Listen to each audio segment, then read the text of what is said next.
तो बेटा mock test 4 भी हम बहुत जल्द ही आपके सामने लेकर आ गए और ये मॉक टेस्ट भी जो आपका होगा बेटा ये भी इसको भी बहुत ध्यान से और बहुत समय देकर के बनाया गया है। ये भी मॉक टेस्ट आपका बेच्यू एंट्रेंस एयरफोर्स नेवी और एनडीए से रिलेटेड होगा।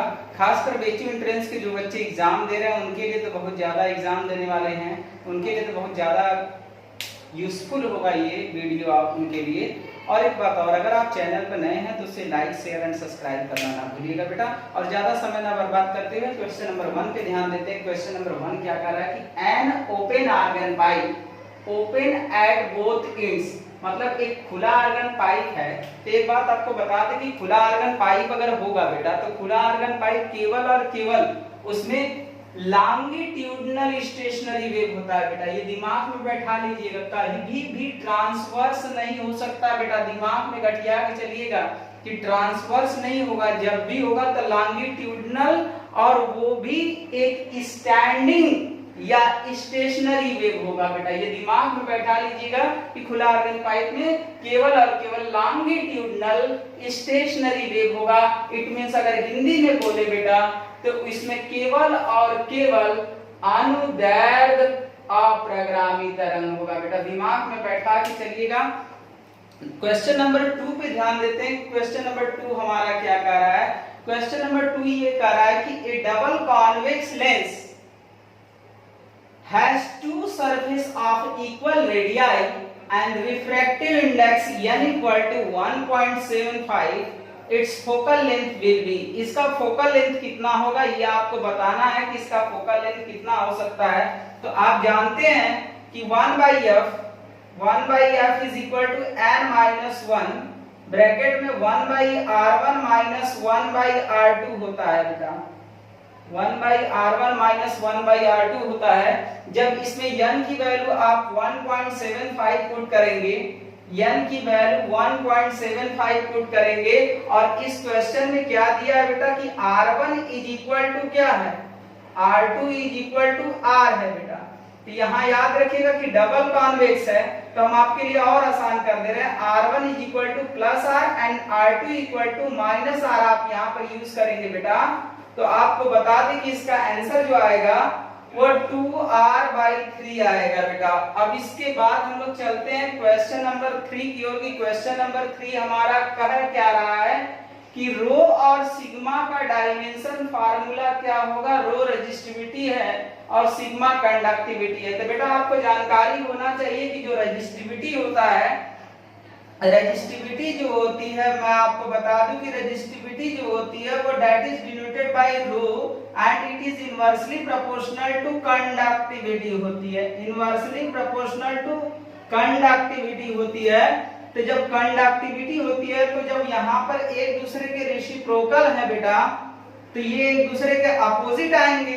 तो इसका जो डायमेंशन फार्मूला होगा बेटा अगर हम इसको कह दें तो rho into sigma is equal to एक कांस्टेंट आएगा। तो कांस्टेंट तो डायमेंशन लेस होता है, कांस्टेंट डायमेंशन लेस होता है। तो इसका सही ऑप्शन होगा m के पावर 0, l के पावर 0 एंड t के पावर 0। थोड़ी देर बाद देखते हैं क्वेश्चन नंबर 4। तो हम लोग अब बेटा क्वेश्चन नंबर 4 भी लेके आ गए। देखिए क्वेश्चन जो सब बनाए गए हैं आपको हिंदी मीडियम और इंग्लिश मीडियम दोनों का स्टूडेंट बहुत आसानी से देख सकता है। क्वेश्चन नंबर 4 पे आ रहा है। क्वेश्चन नंबर 4 ये कह रहा है कि the distance travelled by the light in the glass of refractive index 1.5 in nanosecond will be. तो नैनोसेकंड में कितना होगा तो आप इसमें निकालना चाहेंगे तो देखिए आप n इक्वल टू c/v वाला फार्मूला लगा करके उस मीडियम में उसकी वेलोसिटी निकाल लीजिए। और जब उस मीडियम में वेलोसिटी निकल जाएगा तो distance is equal to speed into time कर दीजिए। अगर आपको शॉर्टकट मेथड चाहिए तो शॉर्टकट मेथड भी है। क्या है शॉर्टकट मेथड? तो n बराबर आप यूज अगर करते हैं तो यहां पर जो है nt/c एक फार्मूला था टाइम निकालने का फार्मूला है। तो nx कर लेते हैं बाय c कर लेते हैं। तो यहाँ पर अगर हम इस वाले फार्मूले से निकालना चाहें तो इस वाला ये मेथड बहुत छोटा हो जाएगा और उससे आप डिस्टेंस आसानी से निकाल सकते हैं। तो x इज इक्वल टू क्या हो जाएगा ct अपॉन हो जाएगा n। तो c की value 3 into 10 to the power 8 होती है। आप 1 नैनो सेकंड में बात करो तो 10 to the power -9 हो जाएगा। और रिफ्रैक्टिव इंडेक्स कितना दिया है बेटा 1.5। तो आप इससे इसको काट दो बेटा, 2 आएगा बेटा। अब ये 2 हो गया, अब यहाँ से 10 to the power -1 हो गया बेटा। तो 10 to the power -1 मतलब 0.2 मीटर आ जाएगा बेटा यहाँ से। तो 0.2 आपका हो गया मीटर में। और जब आप इसको सेंटीमीटर में बदलेंगे बेटा तो 100 से मल्टीप्लाई कर देंगे, तो इसका करेक्ट आंसर जो आ जाएगा बेटा डी आ जाएगा बेटा। ये देखिए क्वेश्चन आपके लिए जो डिजाइन किया गया है उसमें हिंदी मीडियम और इंग्लिश मीडियम दोनों के स्टूडेंट को ध्यान में रखते हुए चला गया है। चलते हैं क्वेश्चन नंबर 5 की ओर कि क्वेश्चन नंबर 5 क्या कह रहा है। तो क्वेश्चन नंबर 5 ये कह रहा है कि इफ द रिफ्रैक्ट आर आई का मतलब याद रखिएगा बेटा कि इसका मतलब रिफ्रैक्टिव इंडेक्स है। आर आई का मतलब बेटा याद रखिएगा कि इसका मतलब रिफ्रैक्टिव इंडेक्स है। If the refractive index of water is 4/3 and that of glass is 5/3 then the critical angle of the light is entering from glass from, देखिए इस वर्ड को ध्यान दीजिएगा, from glass to water will be, मतलब यहां पर किससे निकालना है बेटा, ग्लास से कहां जा रहा हो बेटा, वाटर में जा रहा हो। तो याद रखिएगा कि ऊपर उसको रखते हैं बेटा जिसका रिफ्रैक्टिव इंडेक्स सबसे कम हो बेटा। तो यहां पर ऊपर उसको रखते हैं जिसका रिफ्रैक्टिव इंडेक्स कम हो। तो WNG का प्रयोग कर लेंगे बेटा, बराबर 1/sin c। sin c हमारा क्या है, c आपका क्रिटिकल एंगल है बेटा, c आपका क्या है बेटा, क्रिटिकल एंगल है। तो यहां पर अगर आप लिखेंगे तो Ng/Nw बराबर हो जाएगा 1/sin c। अब इसको जब आप कैलकुलेट करेंगे बेटा तो Ng की वैल्यू आपके पास 5/3 दिया हुआ है और वाटर का जो दिया है 4/3 दिया हुआ है। तो 3 से 3 तो आपका कैंसिल हो जाएगा बेटा। देखिए बहुत फेमस क्वेश्चन है बेटा, ये किस एग्जाम में नहीं आया है ये क्वेश्चन। तो यहां से अगर हम इसको देखेंगे तो इसका आंसर आ जाएगा बेटा, इसका आंसर आ जाएगा ये 5/4 हो जाएगा बेटा। 5/4 बराबर 1/sin c और sin c बराबर अगर हम देखें तो sin c बराबर अगर हम लोग इसको देखते हैं तो ये कलैया खा जाएगा, ये 4/5 हो जाएगा। तो इट मीन c बराबर हो जाएगा sin इनवर्स 4/5। तो c बराबर आ जाएगा बेटा sin इनवर्स, c बराबर आ जाएगा sin इनवर्स 4/5। तो sin इनवर्स 4/5 देखिए कौन सा ऑप्शन मैच कर रहा है, तो it means first option match कर रहा है। तो यहां पर जो हो जाएगा पांचवे का ऑप्शन नंबर 1 करेक्ट होगा बेटा। तो अगला क्वेश्चन की ओर हम लोग बढ़ते हैं। क्वेश्चन नंबर 6 क्या कह रहा है ये भी ध्यान देंगे बेटा, लेकिन याद रखिएगा क्रिटिकल एंगल में उसको ऊपर रखते हैं जिसका रिफ्रैक्टिव इंडेक्स कम होता है। वाटर का ग्लास से कम है इसलिए उसको ऊपर रखा गया है यहाँ पे बेटा। बढ़ते हैं क्वेश्चन नंबर 6 की ओर ध्यान देते हैं। क्वेश्चन नंबर 6 क्या कह रहा है, क्वेश्चन नंबर 6 पे ध्यान देते हैं कि क्या कह रहा है। आइए देखते हैं क्वेश्चन नंबर 6 है क्या। तो क्वेश्चन नंबर 6 को देखिए दो मेथड से आप लगा सकते हैं। हमारे पास एक ट्रिकी मेथड भी है और एक जनरल मेथड भी है। तो जो मेथड आपको अच्छा लगेगा आप उस मेथड से इसको समझिएगा। A galvanometer of resistance 10 ohm, a galvanometer of resistance 10 ohm gives full scale deflection for a current of 1 milliampere. To convert a voltmeter of range 2.5 volt, the resistance is connected in series will be, मतलब कह रहा है कि 1 milli ampere में वो 10 ओम का resistance है galvanometer का, तो 1 मिली एम्पियर में वो पूरा का पूरा विच्छेद देता है। फिर कह रहा है कि अगर हम उस गैल्वेनोमीटर को वोल्टमीटर में अगर बदलना चाहते हैं, मतलब उस गैल्वेनोमीटर को किस में बदलना है बेटा, उस गैल्वेनोमीटर को किस में बदलना है बेटा, वोल्टमीटर में बदलना। अगर उस गैल्वेनोमीटर को हम वोल्टमीटर में बदल दें तो सीरीज में हमें कितना रेजिस्टेंस लगाना पड़ेगा। तो देखिए अगर आप फार्मूला लर्न किए तो ठीक है। तो R इक्वल टू क्या उसका फार्मूला होता है, V/Ig minus Rg, G for galvanometer, G for galvanometer. तो यहां पर कितना दिया है बेटा, 2.5 दिया है। तो 2.5/Ig की वैल्यू है 1 मिली एम्पियर, तो 10 to the power -3 ampere minus Rg की वैल्यू कितना दिया है बेटा, Rg की वैल्यू अगर हम ध्यान से देखें तो Rg मतलब गैल्वेनोमीटर का रेजिस्टेंस 10 ओम है बेटा। तो यहाँ पर 10 हम रख देंगे। अब ये ऊपर चला जाएगा तो ये हो जाएगा 25,000 बेटा, ये 25,000 हो जाएगा बेटा। कि क्या होगा, 25,000 नहीं होगा, 2.5 है बेटा, तो ये एक से एक इसको खत्म कर देगा, 2500 हो जाएगा। ये 2500 हो जाएगा। अब 2500 में से फिर -10 निकल जाएगा, तो इसका आंसर आ जाएगा, इसका आंसर आ जाएगा बेटा 2490 ओम। इट मींस यहाँ पर सीरीज में कितना रेजिस्टेंस लगाना पड़ेगा, सीरीज में कितना रेजिस्टेंस लगाना पड़ेगा, 2490 ओम का रेजिस्टेंस लगाना पड़ेगा। इट मींस इसका ऑप्शन नंबर डी होगा। अगर आप ट्रिकी मेथड देखना चाहते हैं तो आपके पास ट्रिकी मेथड भी है कि ट्रिक से कैसे लगाएंगे। तो पहले आप इसका वोल्टेज निकाल लीजिएगा। तो n इक्वल टू जो हो जाएगा, देखिए अगर आप ट्रिक से लगाना चाहते हैं तो हमारे पास एक ट्रिक भी है। ट्रिक कैसे होगा, फॉलो। तो अगर आपको कितना रेजिस्टेंस लगाना है ये आपको देखना है तो n-1 इंटू RG करिएगा, आपका आंसर आ जाएगा। n कैसे निकालेंगे, n जो होगा V डैश अपॉन V होगा। तो V डैश कितना है, V डैश 2.5 है जिसमें बदलना रहता है बेटा। अब V कितना आएगा, तो V जो आएगा ओम्स लॉ लगा दीजिए, V इक्वल टू IR से। तो IR, तो I का मान है 1 मिली एम्पियर, तो 1 मिली एम्पियर मतलब 10 टू द पावर -3 इंटू 10। इससे अगर आप इसको कैलकुलेट कर लेंगे तो n की वैल्यू आ जाएगी, देखिए 2500,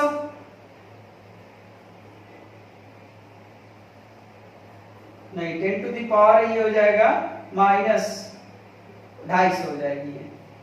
n की वैल्यू 250 हो गई। अब 250 हो गई तो n की वैल्यू 250 हो गई, तो 250 में से एक निकाल दीजिए तो 249 हो जाएगी।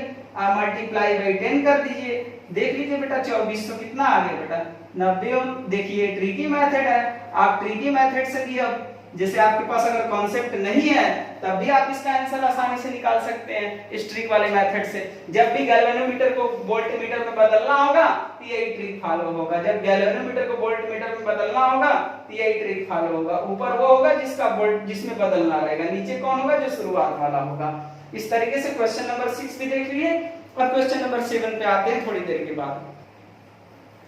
लीजिए बच्चों, क्वेश्चन नंबर 7 भी हमारे पास आ गया है। क्वेश्चन नंबर 7 ये कह रहा कि एक electron is jump from third orbit to second orbit, then the emission of energy of wavelength. उसका वेवलेंथ का मान पूछा जा रहा है कि वेवलेंथ क्या होगा अगर एक इलेक्ट्रॉन थर्ड ऑर्बिट से सेकंड ऑर्बिट में प्रवेश करता है। तो आप ये वाला फार्मूला लगा लीजिए, 1/लैम्डा is equal to r bracket में 1/n1 का होल स्क्वायर माइनस ब्रैकेट में 1/n2 का होल स्क्वायर। तो 2 का होल स्क्वायर सेकंड ऑर्बिट बोला है और थर्ड ऑर्बिट से आ रहा है, थर्ड ऑर्बिट से सेकंड ऑर्बिट में आ रहा है। तो फाइनल स्टेट तो आपका थर्ड ऑर्बिट हो गया, इनिशियल स्टेट अब वहां पर जो हो जाएगा सेकंड ऑर्बिट हो जाएगा। तो यहां पर जब आप रखेंगे तो लैम्डा इज इक्वल टू हो जाएगा बेटा r, lambda is equal to हो जाएगा r, और इसका जब आप कैलकुलेट करके देखेंगे तो यहाँ पर 36 आ जाएगा। अब 36 आ गया तो यहाँ 9 हो जाएगा और यहाँ हो जाएगा बेटा आपका 4। तो यहाँ से आपका लैम्डा इज इक्वल टू आ जाएगा बेटा 5r, ये आपका जो हो जाएगा 1/लैम्डा इज इक्वल टू होगा ना, 1/लैम्डा इज इक्वल टू हो जाएगा r का वैल्यू हो जाएगा 5r बाय 36। तो अब यहां से लैम्डा इज इक्वल टू कितना आ जाएगा, तो लैम्डा इज इक्वल टू हो जाएगा 36/5r, लैम्डा इक्वल टू हो जाएगा 36/5r। तो इसका जो सही ऑप्शन हो जाएगा लैम्डा इक्वल टू आएगा 1/लैम्डा इक्वल टू, कैलकुलेशन में कहीं फॉल्ट तो नहीं है आई थिंक, तो इसका आएगा 36/5r। तो 36/5r मतलब फर्स्ट ऑप्शन इसका करेक्ट होगा। तो इस तरीके से बेटा हम लोग क्वेश्चन नंबर 7 भी देख लिया और क्वेश्चन नंबर 8 की ओर बढ़ते हैं। क्वेश्चन नंबर 8 क्या कह रहा है कि stopping potential photo electric effect में किस बात पर डिपेंड करता है। तो स्टॉपिंग पोटेंशियल आपको बता दे बेटा कि स्टॉपिंग पोटेंशियल केवल और केवल अगर किसी चीज पर डिपेंड करता है तो वो फ्रीक्वेंसी ऑफ इंसिडेंट लाइट होती है। फ्रीक्वेंसी ऑफ इंसिडेंट लाइट पर डिपेंड करता है और किसी बात पर नहीं डिपेंड करता है। तो याद रखिएगा कि अगर हम स्टॉपिंग पोटेंशियल की बात कर रहे हैं या kinetic energy of emitted electron की बात कर रहे हैं, तो kinetic energy of emitted electron की बात करें चाहे स्टॉपिंग पोटेंशियल की बात करें, तो दोनों के दोनों केवल एक ही बात पर डिपेंड करते हैं, फ्रीक्वेंसी ऑफ इंसिडेंट लाइट पे। अब बढ़ते हैं अगले क्वेश्चन की ओर। एक सीआरओ का प्रॉब्लम है बेटा, कैथोड रे ऑसिलोस्कोप का। सीआरओ का एक प्रॉब्लम बहुत फेमस क्वेश्चन है बेटा, बहुत इंटरेस्टिंग क्वेश्चन है बेटा। इसमें आप लोग हमेशा गलती करते हैं, इसलिए इसको लेके आना पड़ा। The ratio of speed of the cathode ray beam is 2/3 if same transverse electric field is applied, then this beam the ratio of deflection पूछा जा रहा है कि डिफ्लेक्शन क्या होगा। देखिए अगर आपको मोशन का इक्वेशन पता है तब भी आप आसानी से लगा सकते हैं। तो आप मोशन का इक्वेशन क्या जानते हैं, y equal to half at square आप लगाइए, second equation of motion half at square लगाइए, आप आंसर पाइए। तो यहाँ पर देखिए कि हाफ at स्क्वायर लगा दिया तो हाफ at की जगह क्या लिख सकते हैं, time equal to distance upon velocity. तो डिस्टेंस अपॉन वेलोसिटी, तो यहाँ से डिफ्लेक्शन देखें तो deflection y is inversely proportional to v square है। तो y1 by y2 अगर हम करेंगे y1 by y2 करेंगे तो ये v2 by v1 का होल स्क्वायर हो जाएगा। तो v2 by v1 का होल स्क्वायर हो जाएगा तो इट मींस हो जाएगा 9 by 4। तो इसका जो आंसर आ जाएगा 9 by 4 आएगा, क्योंकि वेलोसिटी रेशियो 2/3 दिया है। तो इस तरीके से इसका जो हो जाएगा 9 by 4 हो जाएगा। इट मींस थर्ड ऑप्शन इसका करेक्ट होगा बेटा। बहुत ही इंपॉर्टेंट क्वेश्चन ये है आपका जो है, बहुत कम ही लोग इसको बताते हैं और ये बहुत फेमस है बेच्यू एंट्रेंस के हिसाब से। बढ़ते हैं अगले क्वेश्चन की ओर बढ़ते हैं। कह रहा है कि if the water is fall from A dam into turbine from the height of 19.6 meter then the velocity of water at the turbine।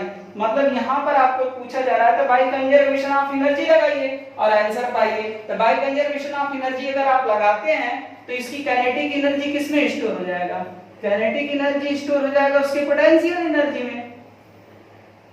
तो पोटेंशियल एनर्जी में अगर तो यहाँ से m से m कैंसिल हो जाएगा तो v बराबर रूट में कितना आ जाएगा, v बराबर हो जाएगा रूट में 2gh। इस तरीके से आप वेलोसिटी निकाल सकते हैं। तो वेलोसिटी 2, g की वैल्यू 9.8, h दिया 19.6 मीटर, तो 19.6 मीटर दिया है तो इसका फर्स्ट ऑप्शन करेक्ट हो जाएगा 19.6 मीटर पर सेकंड। तो इस तरीके से बेटा हम लोग 10 क्वेश्चन देख लिए, थोड़ी देर के बाद देखेंगे अगला क्वेश्चन।